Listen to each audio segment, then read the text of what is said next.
Stressful situation से deal करने के लिए आप डिटैचमेंट प्रैक्टिस कर सकते हैं। मैंने पढ़ा था कि सीता जी के जो पिता थे राजा जनक, वो डिटैचमेंट वैराग्य प्रैक्टिस करते थे जब भी उनकी लाइफ में कोई स्ट्रेसफुल इवेंट हो जाता था या सिचुएशन आ जाती थी।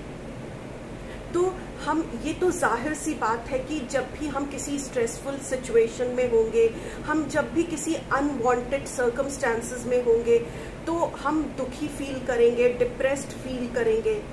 पर उन पे बहुत देर तक अपना फोकस ना बनाना हमें बहुत हद तक तनाव से मुक्त कर सकता है। और जिस भी परिस्थिति में हम हैं, जब हम उससे डिटैच होके सिर्फ एक दृष्टा भाव रखेंगे तो हमें सॉल्यूशंस मिलने लग जाएंगे। क्योंकि जब तक हम अपने आप को परिस्थिति का हिस्सा मानते हैं, तब तक हम विक्टिम माइंडसेट में होते हैं।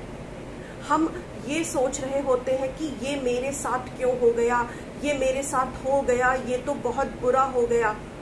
और तब हमारा जो सोचने का तरीका है वो क्लाउडेड हो जाता है, वो बहुत ज़्यादा धुंध में हो जाता है, कोई क्लैरिटी नहीं होती।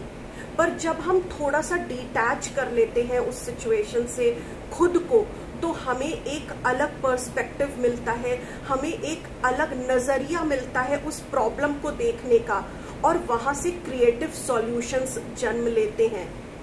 तो अगर आप किसी भी स्ट्रेसफुल सिचुएशन से गुजर रहे हो, तो उस सिचुएशन से डिटैच होके उस सिचुएशन को एनालाइज करिए, और तब आपका जो ब्रेन है वो खुद ही आपको क्रिएटिव वेज देगा, क्रिएटिव सॉल्यूशंस देगा उन परिस्थितियों से निकलने का। So practice detachment to come out of stressful situations.